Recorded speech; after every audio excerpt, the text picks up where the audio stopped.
Hey everyone, welcome back to Old Charles, your go-to channel for coin collecting, currency history, and hidden gems in your pocket change. If you're new here, don't forget to hit that subscribe button and ring the notification bell so you never miss a numismatic discovery. Today, we're diving into the fascinating world of the 1980 United States 1-cent coin, also known as the Lincoln Memorial Cent. Is it worth more than a penny? Could it be hiding in your pocket change right now? Let's find out. The Lincoln Cent was first introduced in 1909, marking the 100th birthday of Abraham Lincoln, the 16th President of the United States. It was also the first U.S. coin to feature a real historical figure on the obverse.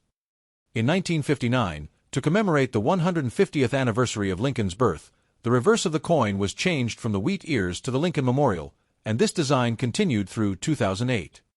The 1980 Lincoln Cent is part of this Lincoln Memorial series, and while it may seem common, there's a lot more to it than meets the eye. Let's take a closer look at the coin itself.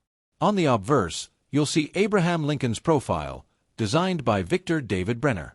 Below Lincoln is the year 1980, and to the right, the mint mark, either no mark, D for Denver, or S for San Francisco.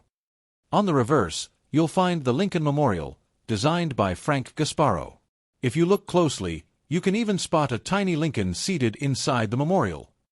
Year * 1980 composition * 95% copper, 5% zinc weight * 3.11 grams diameter * 19 millimeters edge * plain mints * Philadelphia, no mint mark, Denver D, and San Francisco S, proof only.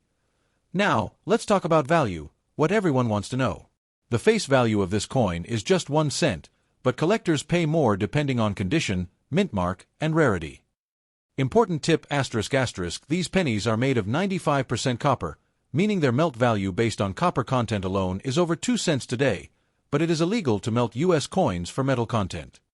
Some 1980 pennies are worth much more, especially if they have errors or varieties off-center strikes ***, can be worth $10 to $50 plus double die obverse, DDO, ***, slight doubling in words like liberty, or in God we trust BIE errors ***, a die crack between the B and E in liberty that looks like an I. One of our viewers asked, how do I know if my 1980 penny is valuable?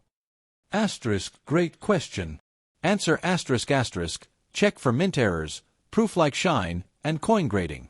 Coins graded MS65 or higher by PCGS or NGC can bring more value, even up to $10, $20 if near perfect. Here's a fun fact. Over 7.4 billion pennies were minted in 1980. That's why most are still worth face value, but a few hidden gems can fetch big bucks. So, the next time you go through your change jar, keep your eyes peeled for a shiny or unusual 1980 penny.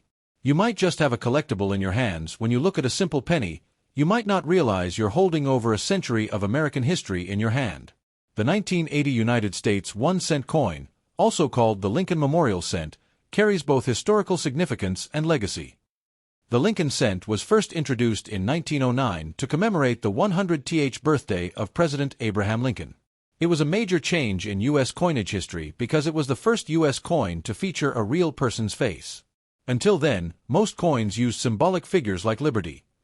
The original design included Lincoln's bust on the obverse, front, created by Victor David Brenner, and wheat ears on the reverse, leading to what collectors now call the wheat penny.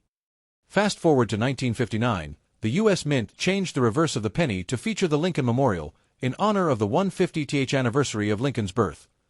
This new design was created by Frank Gasparo, the chief engraver of the U.S. Mint at the time. If you look closely, you'll see a tiny seated figure of Lincoln inside the memorial, making the penny one of the few coins to depict the same person on both sides. In 1980, the U.S. Mint struck billions of Lincoln Memorial cents across 3 mint locations. This was a time of high inflation and growing copper prices. The penny was still made of 95% copper and 5% zinc, but just 2 years later, in 1982, the mint would switch to a zinc-based core because copper had become too expensive, so the 1980 penny represents one of the last few years of full copper coins, making it more interesting to collectors today. The 1980 cent is part of the last generation of solid copper pennies in U.S. history. It's a symbol of design continuity, representing over 70 years of Lincoln's portrait on U.S. currency. Its high mintage reflects the growing economy and expanding U.S. coin production during the late 20th century, so, while the 1980 penny may look ordinary, its history is anything but. It's a small copper window into the past, honoring one of America's greatest leaders, reflecting a key shift in coin production, and telling a quiet story of change when it comes to coin collecting. Condition is everything. A 1980 penny in poor shape may only be worth 1 cent, but a coin in top condition can be worth many times more. Coin condition refers to how well a coin has been preserved since it was minted. Collectors and professionals use the Sheldon grading scale, which ranges from poor, P1, to perfect mint state, MS 70. If you think your 1980 penny is in excellent condition, consider sending it to a professional grading service like PCGS or NGC. A high grade can significantly increase its value, especially if it's error-free and has strong eye appeal.